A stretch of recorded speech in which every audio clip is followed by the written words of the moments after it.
오늘 아침에는 출애굽기 33장 1절부터 11절 말씀 함께 살펴보겠습니다. 하나님께서 모세에게 말씀하셨습니다. 너는 내가 애굽 땅에서 인도하여 낸 백성과 함께 여기를 떠나서 내가 아브라함과 이삭과 야곱에게 맹세하여 내 자손에게 주기로 한 그 땅으로 올라가라 라고 이야기합니다. 다시금 출애굽의 여정을 시작하라고 명령하시는 것이죠. 그런데 2절 말씀에 보면 이렇게 이야기하십니다. 내가 사자를 너보다 앞서 보내어 가나안 사람과 아모리 사람과 헷 사람과 브리스 사람과 히위 사람과 여부수 사람을 쫓아내고 너희를 젖과 꿀이 흐르는 땅에 이르게 하려니와, 여기까지는 문제가 없어 보입니다. 아주 좋은 말씀이라 생각되어지죠. 그런데 문제가 있습니다. 아니면 어쩌면 가장 큰 문제이고 근원적인 문제일 것으로 보여집니다. 그것이 무엇입니까? 33장 3절 하반절에 보면 나는 너희와 함께 올라가지 아니하리니 라고 이야기하고 있습니다. 그러면서 그 이유에 대해서 너희는 목이 곧은 백성인즉 내가 길에서 너희를 진멸할까 염려함이니라 라고 이야기하고 계시는 것이죠. 여러분, 왜 이렇게 하나님께서 이야기하십니까? 근본적인 표면적인 이유는 이 사람들이 목이 곧은 백성인즉 즉 교만하고 패역한 백성이어서 이러한 비슷한 일들이 하나님을 배신하고 언약을 깨트리는 일들이 앞으로도 있을 터인데, 그렇게 된다면 하나님께서 그들을 진멸하게 되실 것이고, 그러한 이유 때문에 하나님께서 그들과 함께 올라가지 않겠다라고 이야기하시고 있는 것이죠. 하지만 여러분, 이것은 표면적인 이유이라 생각되어집니다.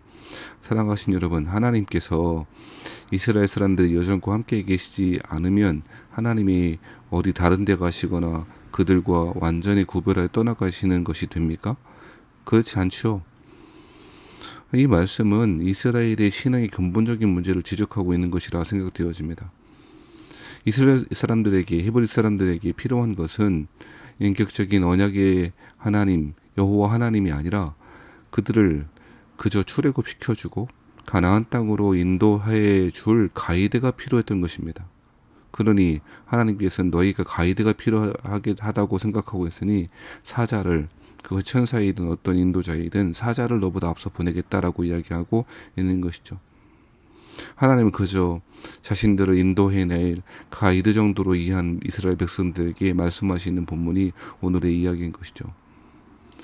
우리 식으로 적용해 보자면 하나님을 그저 천국 가는 것을 목적으로 삼아서, 천국 가는 것이 신앙의 온전 궁극적인 목적으로 삼아서 하나님이 천국으로 데려가 주시는 가이드 정도로 그렇게 만들어버린 일들이 오늘날에도 없다고는 못할 것입니다. 하나님 그런 하나님이 아니십니다. 하나님 창조주 하나님이시요 우리의 주인이시며 언약의 하나님이십니다. 그럼에도 불구하고 자신들을 그저 천국으로 혹은 가나안 땅으로 인도해 내어줄 가이드 정도로 인식하는 이스라엘 사람들에게 하나님은 그렇게 말씀하고 있는 것이죠. 당연히 목이 곧은 백성이므로 그 가운데 여러 가지 진멸당할 위험도 당연히 있을 것입니다. 사랑하신 성도 여러분, 하나님은 하나님이십니다. 하나님은 우리의 목적을 위한 수단일 수 없습니다. 하나님은 우리의 소원을 성취하기 위한 그런 어떤 방법일 수 없습니다. 하나님을 그렇게 대한다면 그는 하나님에 대한 모독일 것이고 하나님의 사랑을 배신하는 행위가 될 것입니다. 하나님은 하나님으로서 경배받으실 분이고 우리 찬송이시오 우리 영광이 되신 분이심을 다시금 기억하시는 아침이 되었으면 좋겠습니다. 4절 말씀에 보면 백성이 이 준엄한 말씀을 듣고 슬퍼하여 한 사람도 자기의 몸을 단장하지 아니하였고 모세에게 이르시기를 이스라엘 자손에게 이 목이 곧은 백성이 한순간이라도 너희 가운데 이르면 너희를 진멸하게 될 터인데 장신구를 떼어내라 라고 이야기하고 있습니다. 장신구를 특별히 떼어내라고 하는 이유가 무엇이겠습니까? 그것은 하나님과 체결한 이 언약관계가 취소되었음을 그렇게 상징적으로 보여주고 있는 것이죠. 그래서 어떤 학자들은 이를 일종의 결혼관계의 파국, 종식으로, 이혼으로 그렇게 비유하기도 하는 것이죠. 이 준엄한 말씀, 4절 말씀에 이 준엄한 말씀이라고 하는 말이 있는데요. 준엄하다라고 하는 말은 히브리 말의 의미는 나쁜 말씀, 약한 말씀이라고 되어 있습니다. 하나님이 말씀하신 것이 약하다는 의미가 전혀 아니고요. 이스라엘 사람들이 하나님이 함께 계시지 함께 올라가지 않겠다라고 말씀하신 것들을 그렇게 생각하고 있었다는 것이죠. 기시를 어떻게 생각해 본다면 하나님이 함께 가시지 않는 것 자체가 너무너무 큰 일이고 가장 큰 불행 아니겠습니까?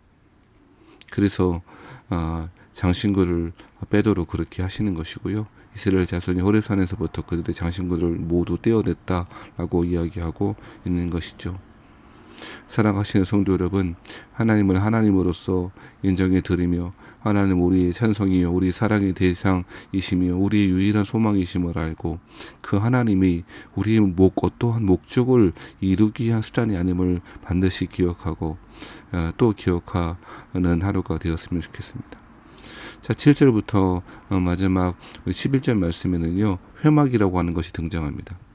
이것은 성막이 건립되기 이전에 모세가 하나님을 대면하고 말씀을 나누고 교제하는 하나님과 교제하는 곳이었던 것 같습니다. 그래서 회막은 텐트 오브 미팅, 터버너클 오브 미팅이라고 그렇게 이름을 붙였던 것이죠. 그런데 흥미로운 것은 모세만 들어가서 하나님의 임재 앞에 나아가는 것이 아니고 오히려 여호와를 앙모하는 자는 다 회막으로 다 진 바깥 회막으로 나아가 하나님 임재 가운데 있을 수가 있었다는 것입니다.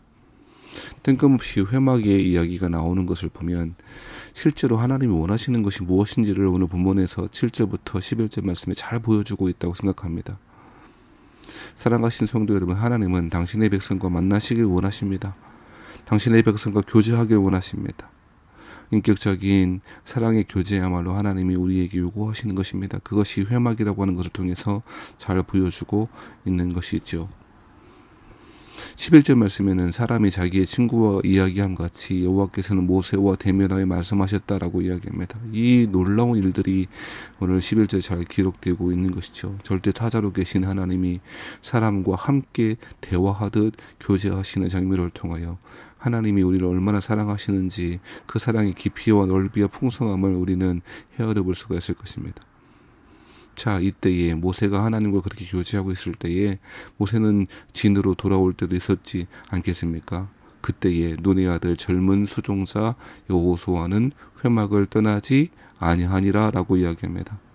젊은 수종자로 표현되어지는 여호수아, 이제 모세를 이어 하나님의 백성들을 가나안 땅으로 데리고 들어갈 그 여호수아는 하나님 앞에 서기를, 하나님 앞에 나아가 하나님 임재 앞에 서기를 열망했던 여호와를 앙망하는 자였다고 그렇게 이야기하고 있습니다.